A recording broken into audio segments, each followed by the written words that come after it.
शांति। आज है 3 अप्रैल 2026 की साकार मुरली से। बाबा कहते हैं, मीठे बच्चे।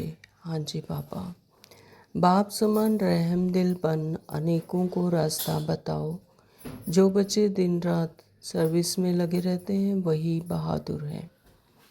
प्रश्न है, ऊंची तकदीर का मुख्य आधार किस पर है? उत्तर है, याद की यात्रा पर। जितना जो याद करता है उतनी ऊंची तकदीर बनाता है। शरीर नरवा अर्थ कर्म करते बाप और वर्षे को याद करते रहो तो तकदीर ऊंची बनती जाएगी। तो बाबा कहते हैं ऊंची तकदीर का आधार क्या, मुख्य आधार क्या है? कि याद की यात्रा था। जितना जितना याद करेंगे तो उतनी ऊंची तकदीर बनती जाएगी। शरीर निर्वाह अर्थ धर्म अर्थ कर्म करते बाप और वर्षे को याद करते रहो। कोई भी काम करते रहो, चलते फिरते, है ना, कोई भी दुनियावी जो क्रियाकलाप है उनको करते हुए बुद्धि से परमात्मा को याद रखो तो तकदीर ऊंची बनती जाएगी। गीत है, तकदीर जगा कर आए हूँ। ओम शांति।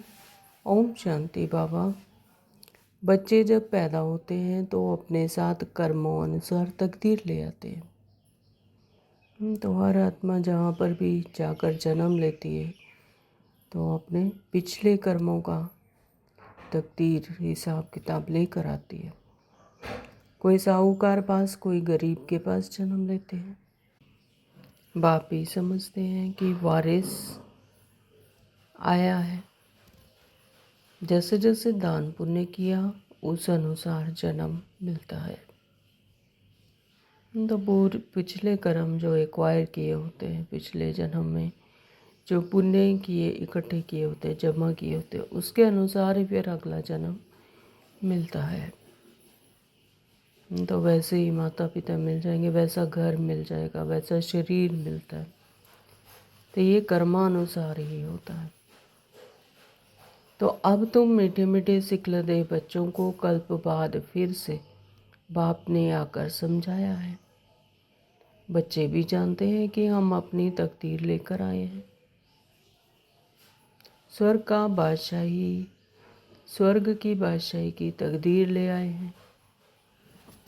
तो जिन्होंने अच्छी तरह से जाना है और बाप को याद कर रहे हैं, याद के साथ तकदीर का कनेक्शन है। तो याद करते, जितना जितना याद करते हो उतने विक्रम विनाश होते, उतने विक्रम भस्म हो जाते हैं। और जो अच्छे कर्म हैं उसके अकॉर्डिंग फिर प्रारब्ध बनाते हैं, तकदीर बनाते हैं, उससे फिर वैसा ही जन्म मिल जाता है। तो याद के साथ तकदीर का कनेक्शन है। जितना याद करेंगे, जो याद में रहेंगे, उतना तकदीर बनती जाएगी। जन्म लिया है तो बाप की याद भी होनी चाहिए। जितना याद करेंगे उतनी तकदीर ऊंची रहेगी। कितनी सहज बात है, सेकंड में जीवन मुक्ति मिल जाती है। तुम आए हो सुखधाम की तकदीर प्राप्त करने। तो सेकंड में जीवन मुक्ति मिल जाती। जैसे ही ये स्मृति आई कि मैं कौन, मेरा कौन, है ना, अपने आत्मिक स्मृति की जैसे ही स्मृति आती है तो जीवन में एक सेकंड में जीवन मुक्ति मिल जाती है। तुम आए हो सुखधाम की तकदीर प्राप्त करने। अभी हर एक पुरुषार्थ कर रहे हैं, हर एक अपने को देख रहे हैं कि हम कैसे पुरुषार्थ कर रहे हैं। जैसे मम्मा बाबा और सर्विसेबल बच्चे पुरुषार्थ करते हैं, उनको फॉलो करना चाहिए। सबको बाप का परिचय देना चाहिए। बाप का परिचय दिया तो रचना के आदि मध्य अंत का भी आ जाएगा। तो बाबा का परिचय दिया तो फिर आदि मध्य अंत का भी ज्ञान आ जाएगा। तो यह भी, इसका भी परिचय मिल जाएगा। ऋषि मुनि आदि कोई को रचता और रचना के आदि मध्य अंत की नॉलेज दे नहीं सकते। तो ऋषि मुनि आदि ये तो 5 तत्वों की दुनिया में जन्म लेते हैं, जन्म मरण में आते हैं और शरीरधारी बनते हैं, तो रचता और रचना के आदि मध्य अंत को कैसे जान सकते हैं? तो वो ऐसी नॉलेज दे नहीं सकते। अभी तुम्हारी बुद्धि में सारा चक्र समृद्धि में रहता है। दुनिया में कोई भी बाप और वर्षे को नहीं जानते। तुम बच्चे अब बाप को और अपनी तकदीर को जानते हो। अब बाप को याद करना है। तो बाबा कहते तुम बच्चे अब बाप को और अपनी तकदीर को जानते हो, तो अब बाप को याद करना है। शरीर निर्वाह अर्थ कर्म भी करना है, घर बार भी संभालना है। कोई निर्बंधन है तो अच्छी सर्विस कर सकते हैं, है ना। तो यहाँ पर बाबा ने ये नहीं कहा कि गृहस्थ में ना रहो, तो अपनी रचना को भी संभालो, शरीर निर्वाह अर्थ कर्म भी करो और अपने घर बार को भी संभालो, लेकिन बुद्धि से परमात्मा को याद करो। बाबा ने कहा कि कोई निर्बंधन है, जैसे कोई बंधन ही नहीं है, जैसे कुंवारी कन्याएं हैं और वो समर्पित हो जाती हैं तो वो अच्छी सर्विस कर सकते हैं। बाल बच्चे कोई नहीं है तो उनको सर्विस करने का अच्छा चांस है। स्त्री को पति व बच्चों का बंधन होता है, अगर बच्चे नहीं हैं तो बंधन मुक्त ठहरे ना, तो वह जैसे वानप्रस्थी हो गए। तो फिर मुक्ति धाम में जाने के लिए संग चाहिए। हाँ, तो यहाँ पर बच्चों का घर बार का यही बंधन है। अगर बाबा कहते हैं ऐसा बंधन किसी को नहीं है, बंधन मुक्त ठहरे हैं, तो फिर उन्हें अपनी तकदीर बनानी चाहिए। तो वह जैसे कि वानप्रस्थी हो गए, तो फिर तो मुक्ति धाम में जाने के लिए संग चाहिए। भक्ति मार्ग में तो संग मिलता है, साधुओं आदि का, निर्वर्ती मार्ग वालों का। वह निर्वर्ती मार्ग वाले प्रवृत्ति मार्ग का वर्षा दिला ना सके। इसका खुद ही गृहस्थ व्यवहार नहीं है, निर्वर्ती मार्ग है, गृहस्थ से दूर रहते हैं, तो फिर वो प्रवृत्ति मार्ग को वर्षा कैसे दिला सकते हैं? तो वो तो जो निर्वर्ती मार्ग है अपने ही मार्ग का बता सकते हैं, मार्ग का तो बता नहीं सकते हैं। तो तुम बच्चे ही दिला सकते हो, तुमको बाप ने रास्ता बताया है। भारत की हिस्ट्री ज्योग्राफी 84 जन्मों की बैठ समझाओ। भारतवासी 84 जन्म लेते हैं, एक की बात नहीं है। सूर्यवंशी सो फिर चंद्रवंशी फिर वैश्यवंशी घराने में आते हैं, नंबरवार तो होते हैं ना। सूर्यवंशी सो फिर चंद्रवंशी फिर वैश्यवंशी। तो ये ड्रामानुसार नूंद है। सूर्यवंशी बनते हैं फिर चंद्रवंशी बनते हैं, तो जो जो आत्मा की तुम बच्चे ही दिला सकते हो। तुमको बाप ने रास्ता बताया है। भारत की हिस्ट्री ज्योग्राफी 84 जन्मों की बैठ समझाओ। भारतवासी ही 84 जन्म लेते हैं, एक की बात नहीं है। सूर्यवंशी सो फिर चंद्रवंशी फिर वंशवंशी घराने में आते हैं, नंबरवार तो होते हैं ना।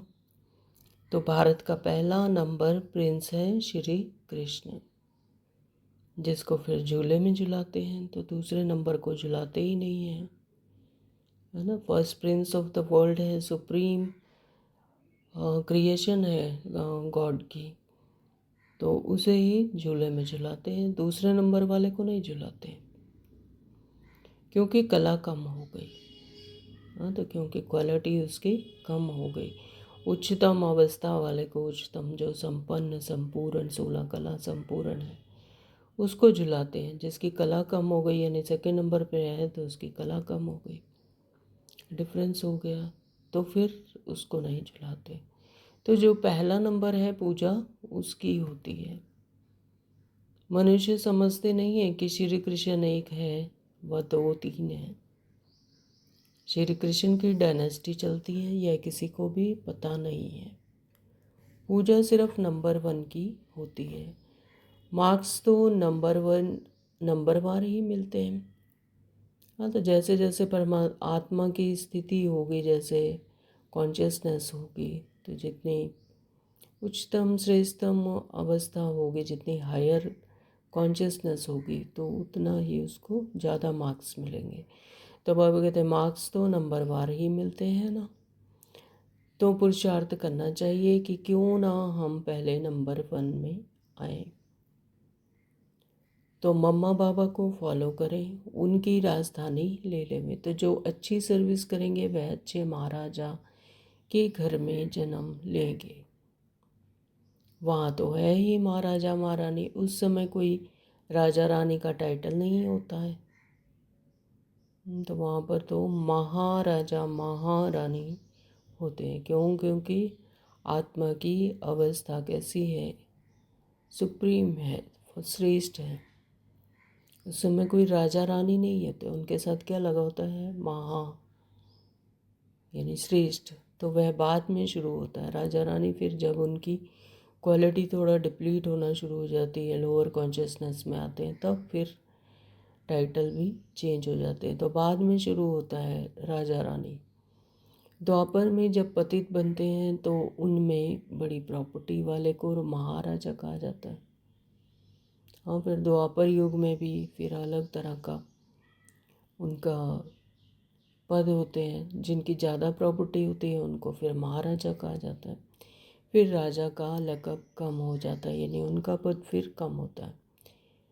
तो फिर जब भक्ति मार्ग होता है तो गरीब साहूकार में फ़र्क तो रहता है ना, है ना। फिर उनकी प्रॉपर्टी के आधार पर उनका निर्णय लिया जाता है कि कौन बड़ा है कौन छोटा है, मर्तबा उनको उसके अनुसार दिया जाता है।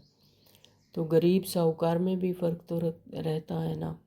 तो अब तुम बच्चे ही शिव बाबा को याद करते हो और उनसे वर्षा ले रहे हो। और सत्संगों में तो मनुष्य बैठ कथा सुनाते हैं। मनुष्य को भक्ति सिखलाते हैं। वे ज्ञान देकर सद्गति नहीं कर सकते। वेद शास्त्र आदि सब हैं भक्ति मार्ग के। सद्गति तो ज्ञान से होती है। पुनर्जन्म को भी मानते हैं। बीच में तो कोई भी वापस जा ना सके। अंत में ही बाप आकर सबको ले जाते हैं। इतनी सब आत्माएं कहाँ जाकर ठहरेंगी? सब धर्म वालों के सेक्शन तो अलग अलग है ना, तो यह भी समझना है। यह किसी को पता नहीं है कि आत्माओं का झाड़ है ना। तो सब किसी को ये नहीं पता कि आत्माओं का झाड़ भी होता है। तो जैसे सृष्टि चक्र पर हर एक जीव का एक अलग झाड़ होता है, तो आत्माओं का भी, मनुष्य आत्माओं का एक अलग झाड़ होता है। तो तुम बच्चों की बुद्धि में सारे झाड़ का ज्ञान रहता है। आत्माओं का झाड़ भी है, जीव आत्माओं का भी झाड़ है। बच्चे जानते हैं हम यह पुराना शरीर छोड़कर घर जा रहे हैं। मैं आत्मा इस शरीर से अलग हूँ, यह समझना गोया जीते जी मरना है। आप हुए तो मर गई दुनिया। तो ये दुनिया में भी शरीर के बिना यहाँ पर अस्तित्व नहीं है ना। तो अगर कोई पुराना शरीर छोड़कर घर जा रहे हैं, मैं आत्मा इस शरीर से अलग हूँ, यह समझना गोया बाबा कहते कि जैसे जीते जी मरना है। जब इस शरीर से अलग हो गए तो आत्मा मरना क्या है? इस शरीर से डिटैच होना ही मरना है ना। तो जीते जी मरना, जब ये समझते हैं कि मैं आत्मा अलग हूँ, शरीर अलग है, तो ये ऐसे ही है जैसे जीते जी मरना, मतलब इस शरीर में रहते हुए ही जैसे मर गए। आप मुए तो मर गई दुनिया। मित्र संबंधी आदि सबको छोड़ दिया। पहले पूरी शिक्षा लेकर मर्तबे के अधिकारी बन फिर जाना है। बाप को याद करना तो बहुत सहज है। भल कोई बीमार हो उनको भी कहते रहना चाहिए कि शिव बाबा को याद करो, तो विक्रम विनाश होंगे। हाँ, तो सारी जो बाबा ने आज बताया कि सारा आधार क्या है, याद की यात्रा है ना। तो जितना जितना याद करेंगे तो उतना ही विक्रम विनाश होता जाएगा। हाँ, तो कोई बीमार है तो उसे भी ऐसे ही कहते रहो कि शिव बाबा को याद करो, तो विक्रम विनाश होंगे, उसकी बीमारी कम होगी, उसका देह के जो तकलीफ है वो ख़त्म होगी। ये सब हिसाब किताब ही होते हैं। जो बीमारी आ रही है, कोई दुख तकलीफ़ आ रही है, तो जो पक्के योगी हैं उनके लिए जल्दी मरना, शरीर छोड़ना भी अच्छा नहीं है। तो जब अब बाबा कहते हैं कि जो पक्के योगी हैं उनके लिए जल्दी मरना, शरीर छोड़ना भी अच्छा नहीं है, क्योंकि यह योग में रहकर ही रूहानी सेवा करते हैं, है ना। तो रूहानी पंडे हैं। बाबा कहते हैं कि जो वो पक्के योगी हैं वो जल्दी शरीर को छोड़ नहीं सकते, क्योंकि इस शरीर में रहते हुए ही रूहानी सेवा की जाती है। मर जाएंगे तो सेवा कर नहीं सकेंगे, है ना। तो वह अपना प्रारब्ध कैसे बनाएंगे, अपनी ऊंची तकदीर कैसे बनाएंगे। तो सेवा भी करनी है। तो बाबा कहते हैं मर जाएंगे तो फिर ये शरीर छोड़ देंगे तो सेवा कर नहीं पाएंगे। सेवा करने से अपना ऊंच पद बनाते रहेंगे और भाई बहनों की सेवा भी होगी, तो वह भी बाप से वर्षा पालेंगे। हम आपस में भाई भाई हैं, एक बाप के बच्चे हैं। बाप कहते हैं मुझे याद करो तो विक्रम विनाश होंगे। आगे भी ऐसे कहा था। किसको भी समझा सकते हो बहन जी अथवा भाई जी, तुम्हारी आत्मा तमो प्रधान बन गई है, तो सतो प्रधान थी, अब फिर तमो प्रधान से सतो प्रधान बन सतो प्रधान दुनिया में चलना है। तो बाबा कहते हैं जितना जितना मुझे याद करेंगे तो उतना ही तुम्हारे विक्रम विनाश होंगे। आगे भी ऐसे कहा था, कल्प पहले भी ऐसा ही हुआ था, अभी फिर ऐसे ही हो रहा, नथिंग न्यू। तुम्हारी आत्मा तमो प्रधान बन गई है जो सतो प्रधान थी, अब फिर तमो प्रधान से सतो प्रधान बन सतो प्रधान दुनिया में चलना है। आत्मा को सतो प्रधान बनाना है। तो सतो प्रधान कैसे बनेगी? स्वयं को आत्मा समझ परमात्मा की याद से, याद की यात्रा से। याद का पूरा चार्ट रखना चाहिए, ज्ञान का चार्ट नहीं रख सकेंगे। तो ज्ञान का चार्ट नहीं रखते, याद का चार्ट रखते। इतने घंटे याद में रहे, इतने घंटे, इतने सफल किए, इतना सेकंड सफल किए।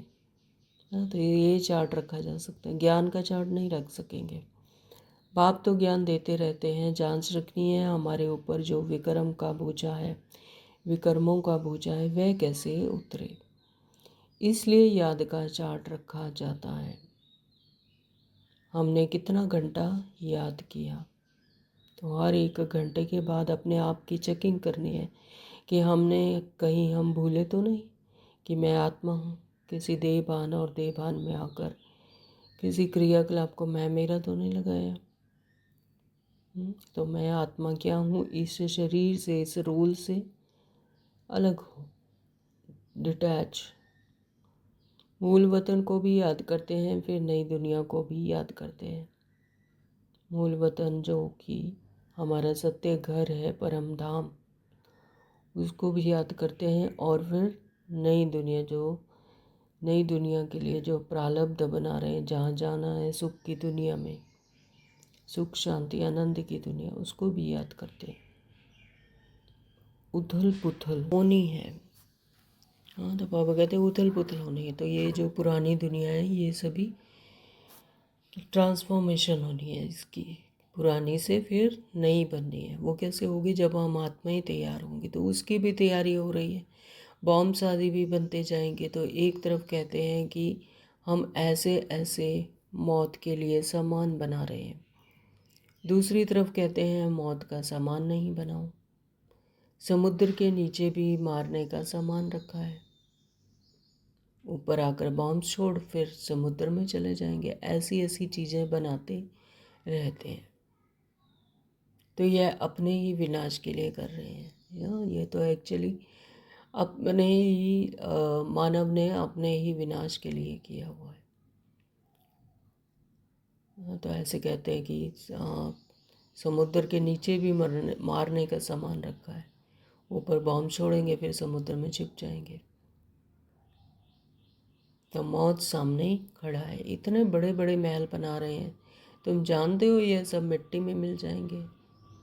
किनकी दबी रही धूल में, किन्हीं की चोर लूट ले जाए, किन्हीं की राजा खाए, है ना। तो इस तरह से किसी का भी कुछ रहना नहीं है, सब मिट्टी में मिल जाना है। लड़ाई ज़रूर होगी, कोशिश कर पॉकेट सबकी खाली करेंगे। चोर भी कितने घुस पड़ते हैं, लड़ाई पर कितना खर्चा करते हैं, यह सब मिट्टी में मिल जाना है। हाँ, तो बाबा बार बार समझाने देते हैं कि इनके पीछे मत जाओ, ये सब मिट्टी में मिल जाना है। अपनी रूहानी कमाई करो, रूहानी याद में रहो, जिससे कल्याण होना है, वही हमारी प्रॉपर्टी है। सब मिट्टी में मिल जाना, जो स्थूल दुनिया में दिखाई देता है ये सब मिट्टी में मिल जाने वाला है।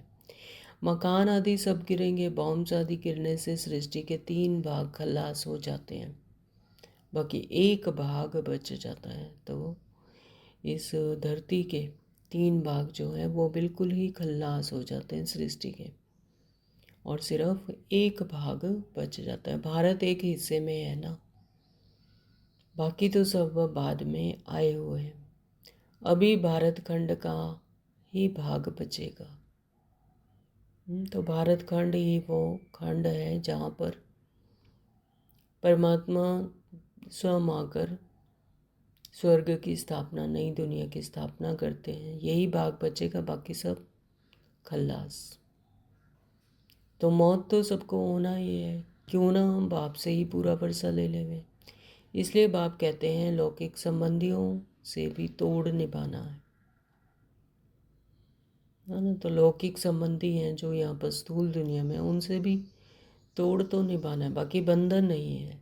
हाँ, बंधन कोई नहीं रखना, लेकिन तोड़ तो निभाना है, यानी उनसे भी लौकिक संबंध उतना ही रखना है। तो बाबा राय देंगे कि क्यों नहीं सर्विस पर लग जाते हो, स्वतंत्र हैं तो बहुतों का भला कर सकते हैं।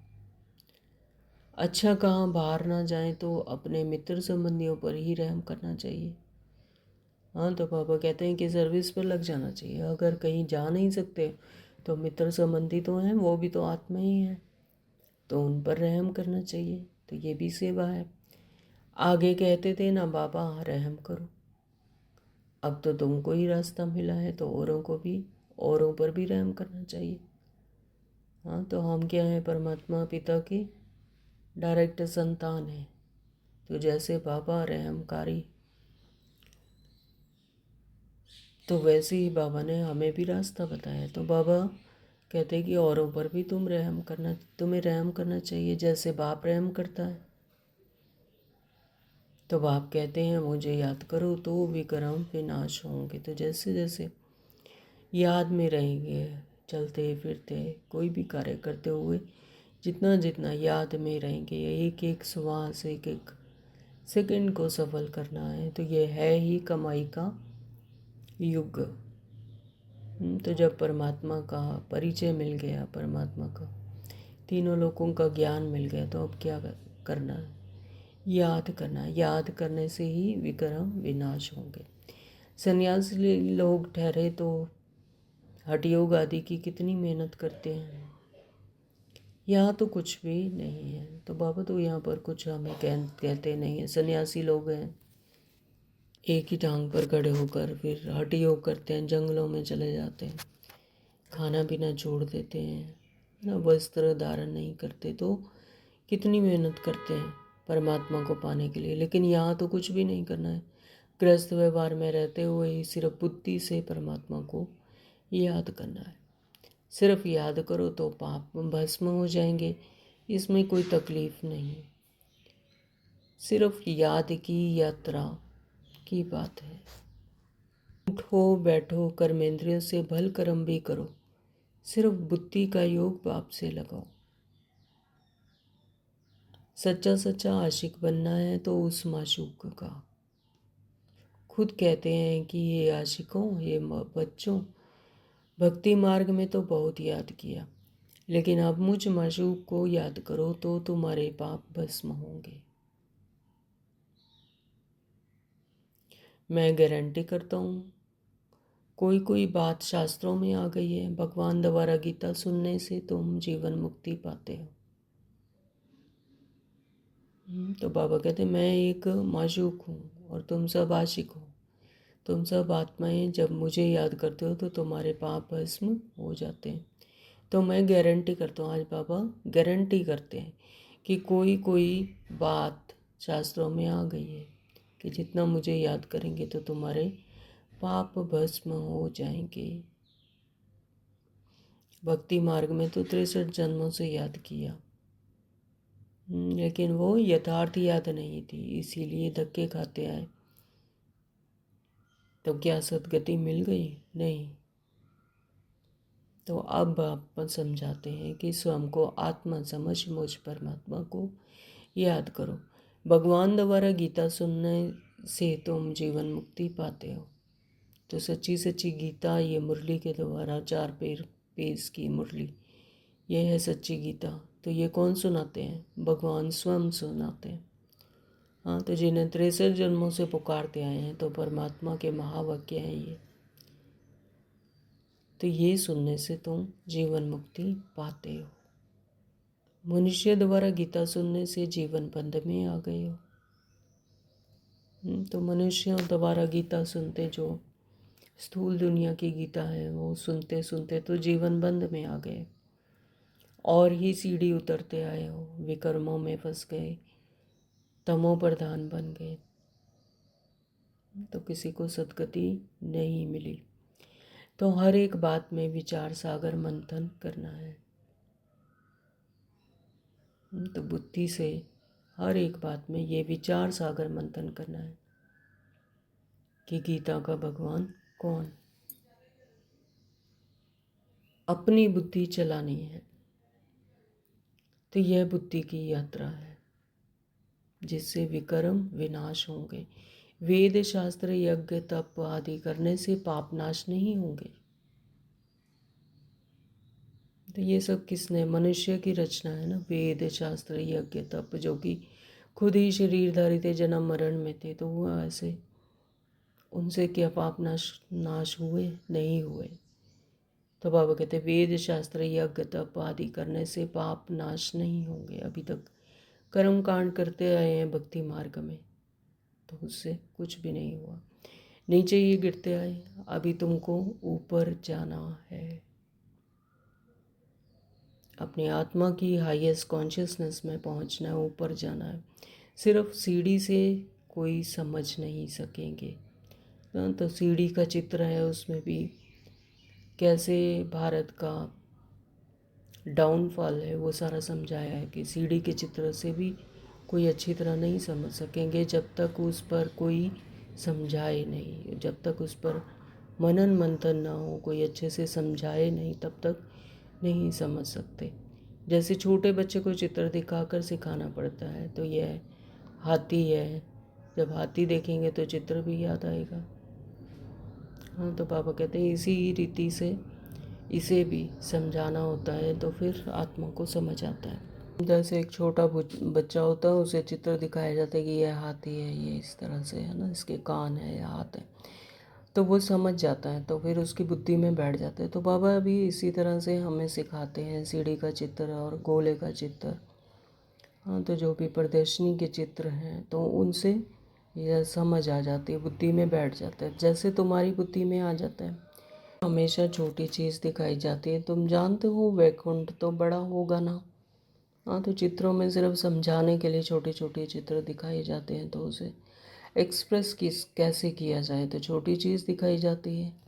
लेकिन तुम जानते हो कि वैकुंठ तो बड़ा होगा ना, तो बड़ी राजधानी होगी, वहाँ हीरे जवाहरातों के महल होते हैं, वह फिर प्राय लोप हो जाते हैं, सब चीज़ें गायब हो जाती हैं।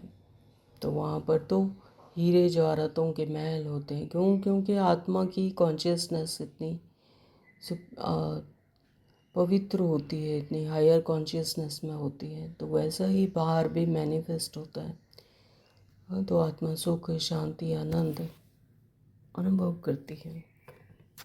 फिर प्रायलोप हो जाता है, क्योंकि लोअर कॉन्शियसनेस में आ जाते हैं, हायर कॉन्शियसनेस से लोअर कॉन्शियसनेस में आ जाते हैं, अपने आप को ही भूल जाते हैं, तो सब चीज़ें गायब हो जाती हैं। तो जो आत्मा की स्थिति फिर वही बाहर मैनिफेस्ट होता है।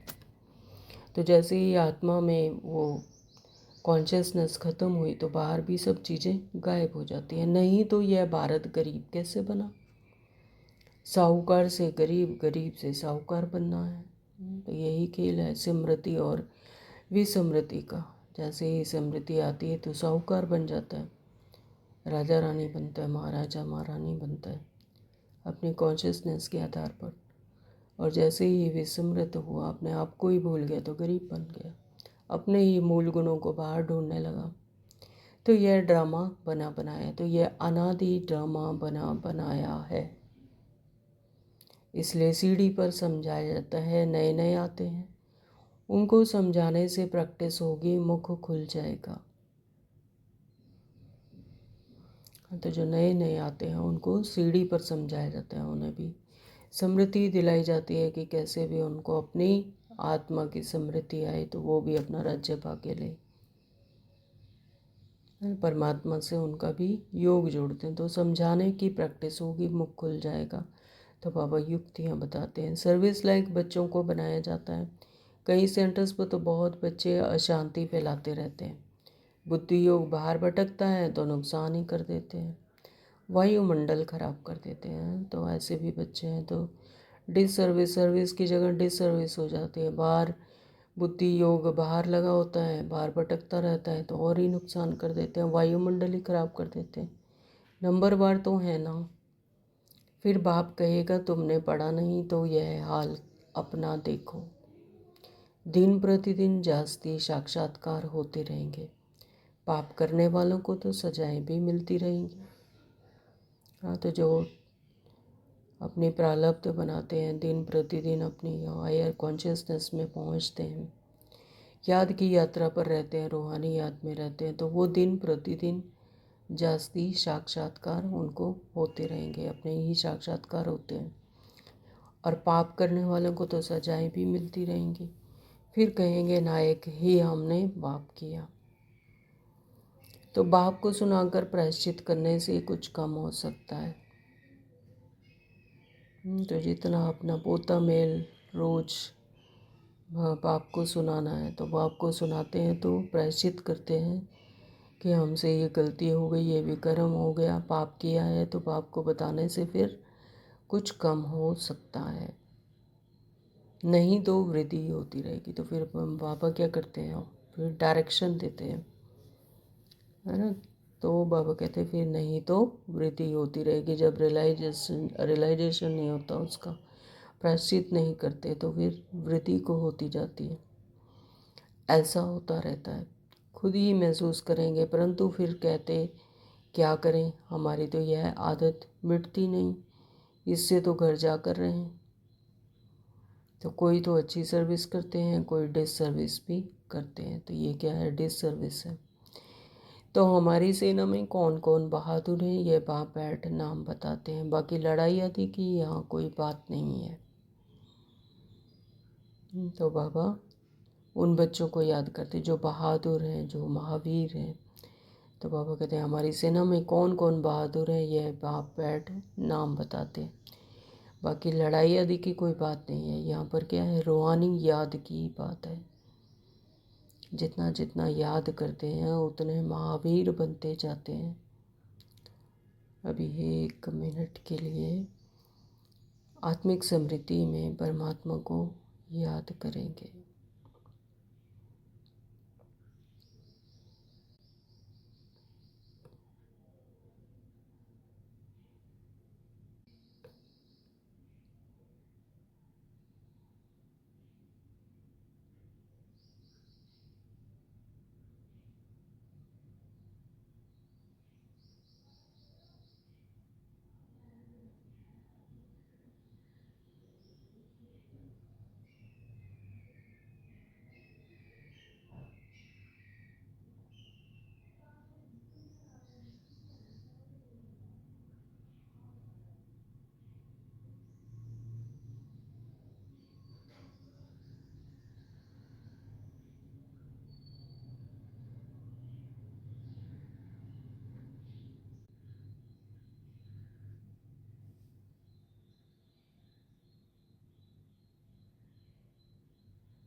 ओम शांति। यह है बेहद की बातें, बेहद की बातें। हद की क्या है, ये दुनियावी बातें, और बेहद की आत्मिक समृद्धि की बातें। तो अच्छे बच्चे होंगे तो जो बाप की ज़रूर महिमा भी करेंगे। बच्चों को बहुत रहमदिल कल्याणकारी बनना है। हम किसकी संतान है? रहमदिल कल्याणकारी सर्वशक्तिवान परमात्मा की। तो हमें भी क्या बनना है? बच्चों को भी बाबा कहते बहुत रहमदिल और कल्याणकारी बनना है। अंधों की लाठी बनना है, सबको रास्ता बताना है कि बाप को याद करो तो विक्रम विनाश होंगे। पाप आत्मा और पुण्य आत्मा कहते हैं ना। तो पाप आत्मा और पुण्य आत्मा ये भी आत्मा के साथ जुड़े हुए हैं। जो देह भान में रहकर जो पाप करती है तो उसे पाप आत्मा कहा जाता है, और जो देह भान में पुण्य, अभी जैसे श्रेष्ठ कर्म करने का समय है, इसमें श्रेष्ठ कर्म करते परमात्मा को याद करती है, दूसरों को याद करवाती है ना। तो ये क्या है, पुण्य इकट्ठे होते हैं तो पुण्य आत्मा बनती है। परमात्मा का परिचय देना ही सबसे बड़ा पुण्य है। अभी कल परसों की मुरली में भी पापा ने बताया। तो ऐसे थोड़े ही अंदर परमात्मा है, वह आत्मा कोई परमात्मा बन जाती है।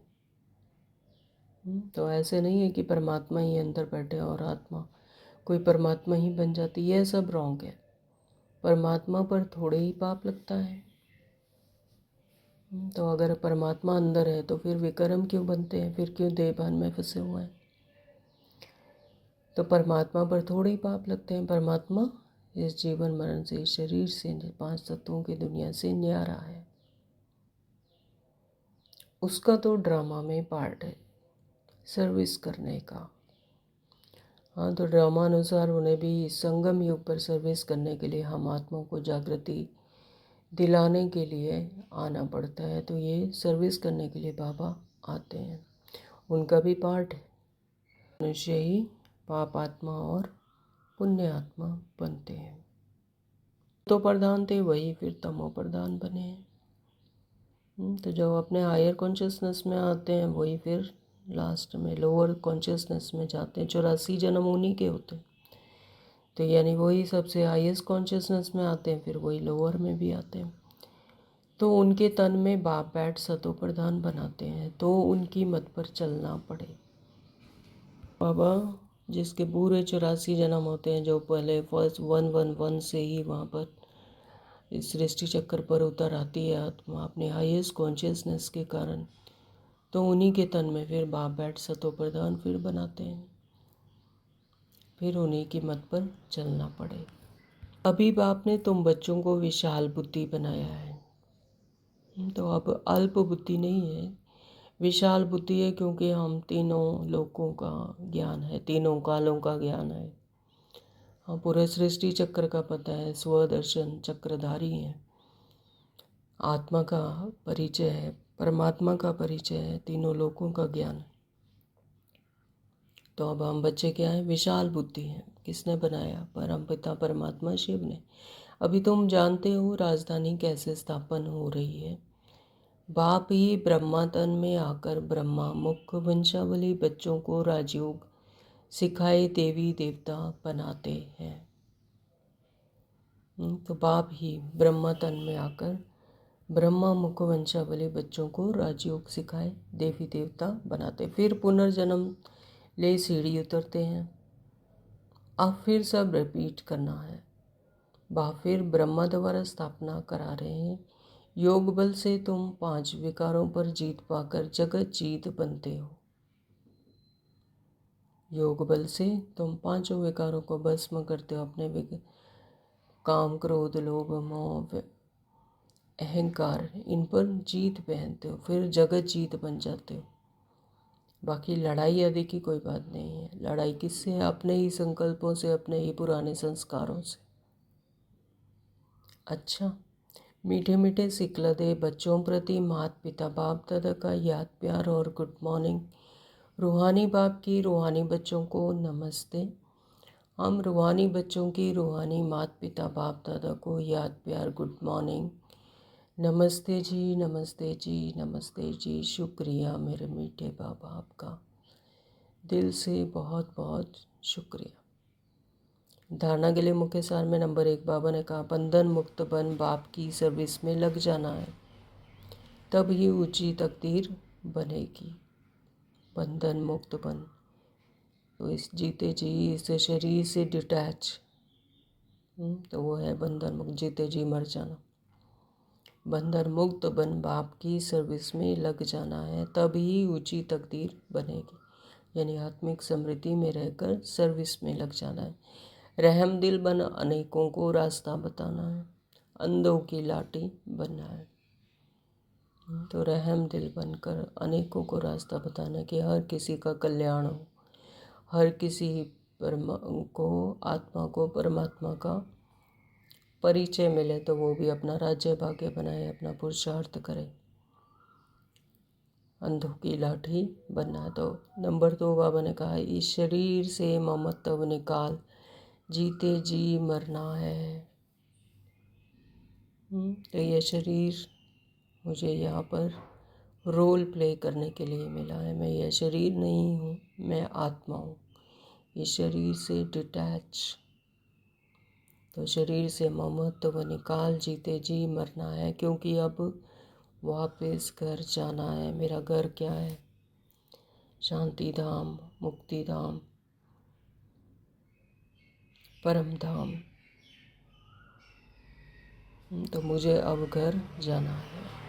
बीमारी में भी एक बाप की याद रहे तो विक्रम विनाश हो जाएंगे, है ना। तो चाहे कोई बीमारी है, शरीर को बीमारी है, जब मैं शरीर से डिटैच हूँ तो फिर उसका भी कोई भान नहीं।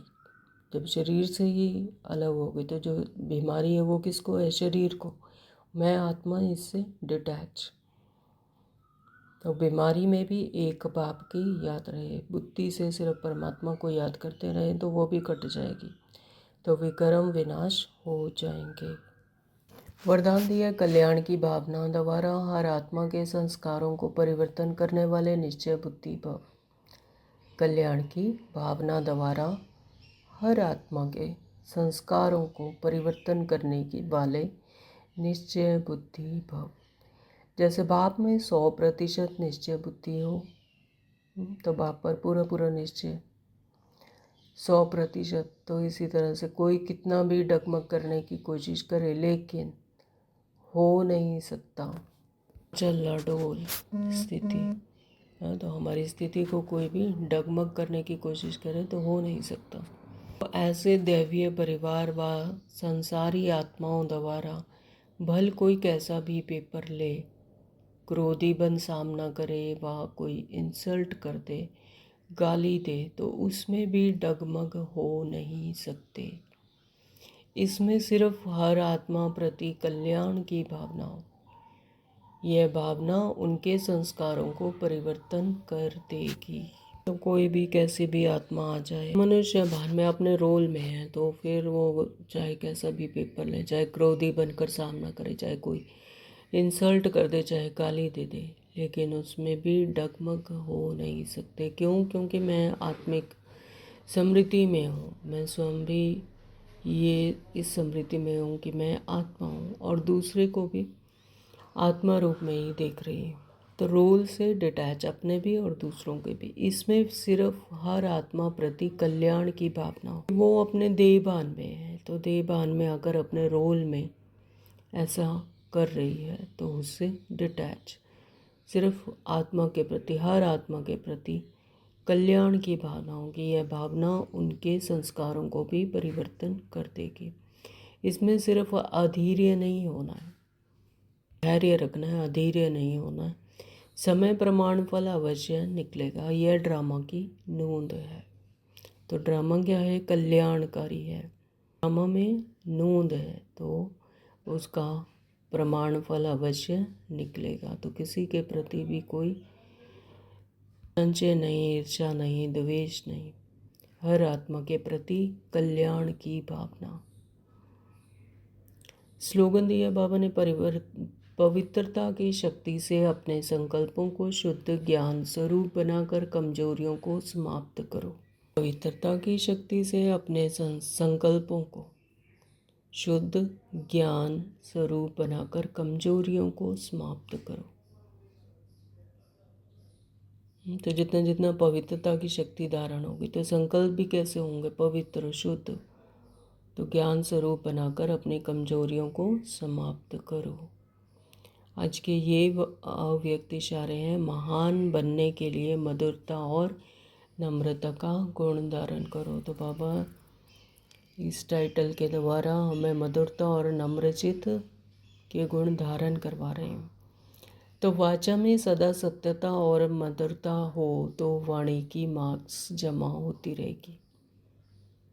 तो वाचा के भी मार्क्स जमा होते हैं। तो वाचा में जितनी सत्यता और मधुरता होगी तो वाणी की भी मार्क्स जमा होती रहेंगी। मधुरता का गुण जीवन में है तो हर बोल मोती समान होंगे।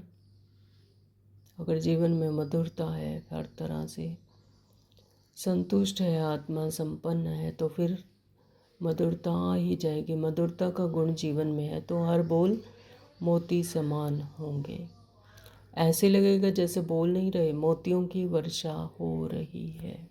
जो बोल मधुरता धारण किए हुए हैं तो वो बोल नहीं लगेंगे, क्या लगेंगे? मोती लगेंगे, जैसे मोतियों की वर्षा हो रही है। तो ऐसा बोल बोलेंगे जो सुनने वाले सोचेंगे ऐसा बोल हम भी बोलें। सबको सुनकर सीखने की, फॉलो करने की प्रेरणा मिलेगी। ऐसे मधुर बोल का वाइब्रेशन सर्व को स्वतः ही खींचता है। वाणी कैसे होनी चाहिए? मधुर होनी चाहिए। ऐसी वाणी बोलिए मन का आपा खोए, यानी अपने अहंकार को ख़त्म कर कर ऐसी वाणी बोलिए मन का आपा खोए और आप औरों को शीतल करे, आपू ही शीतल होए। तो दूसरों को भी शीतलता मिले और अपने आप भी शीतल हो जाए। तो ऐसे मधुर वाणी हो, मधुरता हो वाणी में। तो बाबा कहते हैं कि वाणी की भी मार्क्स जमा होती है। तो हमारी वाणी में कोई भी कड़वाहट ना हो। मधुर बोल बोलें तो ऐसा लगे जैसे मोतियों की वर्षा हो रही है। तो आज सारा दिन अपनी वाणी पर, है ना, वाणी पर पूरा अटेंशन देंगे कि हमारी वाणी सत्यता और मधुरता से परिपूर्ण है तो हमारी वाणी की भी मार्क्स जमा होती रहेगी। तो इससे भी हमारे तकदीर बनती है। कोई सुने तो उसको सीखने की और फॉलो करने की उसको भी प्रेरणा मिले। जब बोल बोलें तो ऐसा लगे कि मोतियों की वर्षा हो रही है। तो ऐसे बोल बोलेंगे तो सुनने वाले भी सोचेंगे कि हम भी ऐसे बोल बोलें। हाँ, तो ये ऑटोमेटिकली क्या हो जाएगी? सेवा हो जाएगी। तो ऐसे मधुर बोल का वाइब्रेशन सर्व को स्वतः ही खींचता है। तो करेंगे जी आज। Om Shanti. Thank you Baba.